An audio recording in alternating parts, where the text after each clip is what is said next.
Hello बच्चा लोग, शुरू किया था हम लोगों ने टॉपिक एमाइंस का केमिकल प्रॉपर्टीज़। और एमाइंस की केमिकल प्रॉपर्टीज़ में हम लोगों ने सबसे पहले बात किया था वो था बेसिक नेचर ऑफ एमाइंस।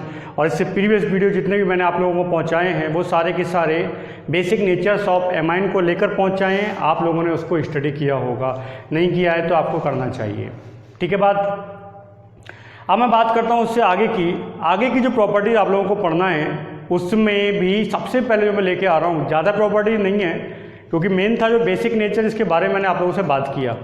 इसके बाद जो मेन प्रॉपर्टीज आपको लेके आना है वो है प्राइमरी, सेकेंडरी और टर्शियरी एमीन में आप किस प्रकार से डिफरेंस करोगे। ऐसा कौन सा परीक्षण है, ऐसा कौन सा अभिकर्मक है जिसके द्वारा आप प्राथमिक, द्वितीय और तृतीयक एमीन में विभेद कर सकते हो। तो आज सबसे पहले मैं उसी के बारे में आपसे बात करने जा रहा हूँ।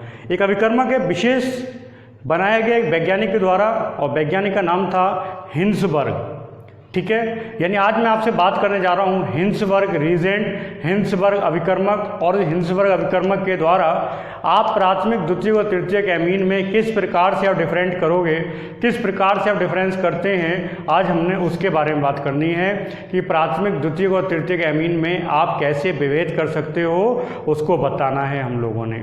ठीक है, तो पहले थोड़ा सा जानकारी मैं आपको हिंसबर्ग अभिकर्मक की दे दूं, क्या है हिंसबर्ग रीजेंट और इसके द्वारा आप प्राथमिक, द्वितीय और तृतीयक एमीन को किस प्रकार से अलग अलग कर सकते हो, इसके बारे में हम लोगों ने बात करनी है। ठीक है, लेकिन उससे पहले एक इंपॉर्टेंट बात, बेसिक नेचर आप लोगों ने कंप्लीट किया था।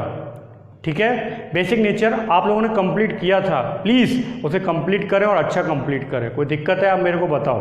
ठीक है, चलिए शुरू करता हूँ। तो जो हिंसबर्ग अभिकर्मक है उसका नाम होता है बेंजीन सल्फोनिल क्लोराइड।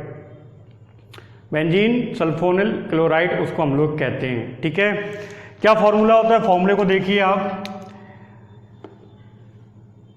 C6H5 लगा दीजिए, ये मैंने 2 ऑक्सीजन लगा दिए और ये लगा दिया C6H5SO2Cl। C6H5SO2Cl इसको कहा जाता है हिंसबर्ग रीजेंट, हिंसबर्ग अभिकर्मक। और एक बहुत इंपॉर्टेंट अभिकर्मक जिससे आप प्राथमिक, द्वितीय और तृतीयक एमीन में आप विभेद करोगे। कैसे विभेद करोगे इसके बारे में आपसे बात करूंगा, लेकिन कुछ बातें आप समझ लीजिए। यहाँ पे सल्फर यहाँ पे जुड़ा हुआ है। सल्फर जो है यहाँ पर उसका इलेक्ट्रोनेगेटिविटी क्लोरीन की कंपेरिजन में और ऑक्सीजन की कंपेरिजन में, दोनों की कंपेरिजन में कम होती है, ये बात आप जानते हैं। जब उसका इलेक्ट्रोनेगेटिविटी कम है, इसका सीधा सा मतलब क्या है कि यहाँ पर ये इलेक्ट्रॉन अट्रैक्टिंग लगा हुआ है, ये इलेक्ट्रॉन अट्रैक्टिंग लगा हुआ है, दोनों अट्रैक्टिंग लगे हुए हैं। जैसी बात है बीच वाले सल्फर पे इलेक्ट्रॉनों का कमी हो जाएगा। और आप जानते हैं जो एमीन्स होते हैं वो एमीन न्यूक्लियोफाइल की तरह कार्य करते हैं।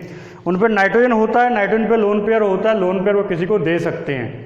तो जब यहाँ पर इलेक्ट्रॉनों का कमी होगा तो उसको वो लोन पेयर दिए जा सकते हैं उस नाइट्रोजन के द्वारा जो एमीन में प्रेजेंट है। ये बात मैंने क्यों बताया, क्योंकि जब आप रिएक्शन कराओगे तो इसकी आपको जरूरत पड़ेगी।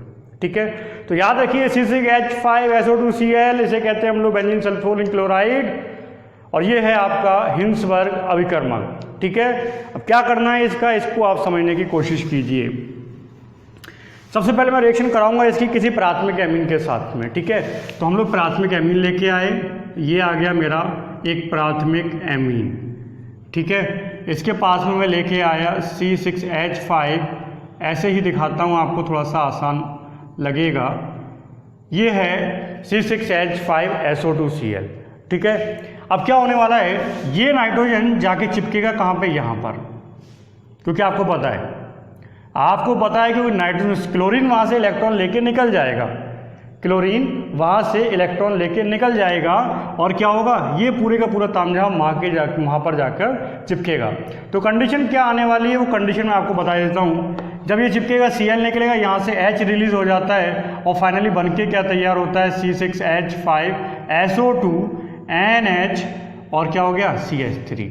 ठीक है, C6H5SO2NH CH3। देखिए N पे CH3 लगा तो N मेथिल कर दीजिए और इस पूरे का नाम होता है सल्फोनामाइड।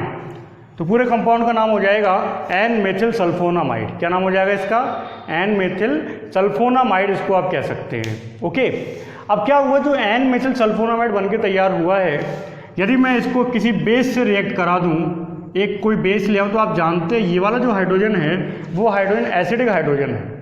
कैसा है वो, एसिडिक हाइड्रोजन है। एसिडिक हाइड्रोजन होने के कारण वो आसानी से OH के साथ निकल जाएगा और क्या बन जाएगा, C6H5SO2CH3 और क्या होने वाला है, यहाँ पे क्या जुड़ गया आपका, इस जगह पे क्या जुड़ गया आपका आके, सॉरी n रह गया, और n पे क्या जुड़ गया आपका आके, k जुड़ जाएगा। h निकला, इस पे नेगेटिव आया और इस पे क्या हो गया k को मैं नीचे लिख दे रहा हूँ यहाँ पे इस तरीके से k, और साथ में क्या चल रहा है CH3।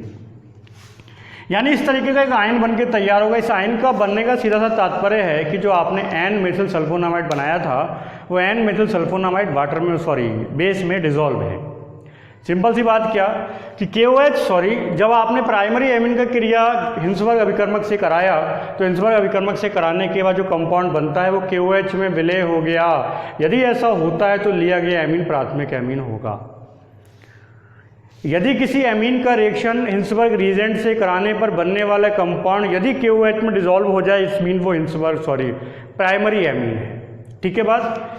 अब मैं इसकी जगह लेता हूँ सेकेंडरी एमीन। आप जानते हैं सेकेंडरी एमीन वो जिनके 2 हाइड्रोजन रिप्लेस हो चुके हों अमोनिया के, जब आप इसका रिएक्शन कराएंगे हिंसबर्ग अभिकर्मक के साथ C6H5SO2Cl के साथ में रिएक्शन कराएं तो यहाँ पर भी काम वही होना है, ये बाहर हो जाएगा और क्या बन जाएगा C6H5SO2N CH3 और CH3, यानी इसका नाम हो जाएगा N, डाईमेथिल सल्फोनामाइड।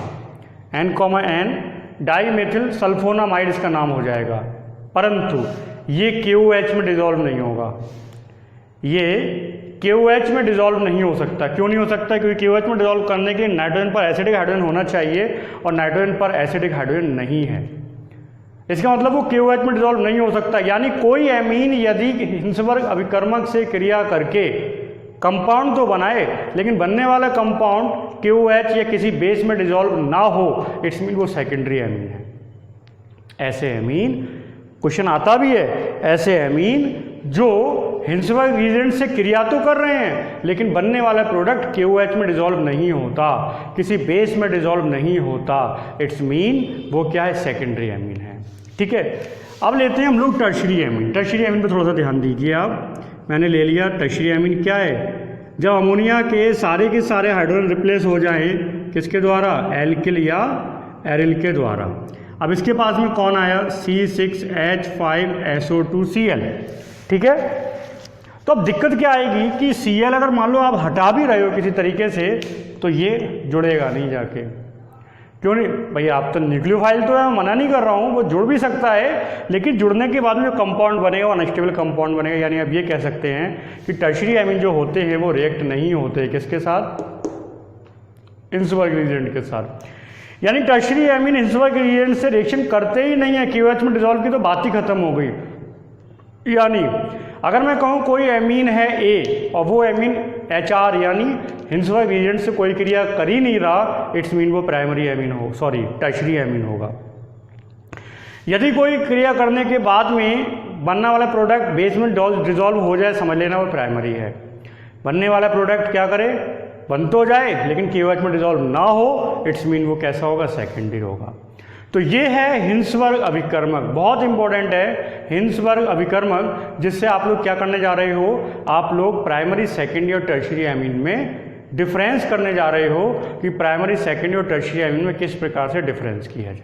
ठीक है।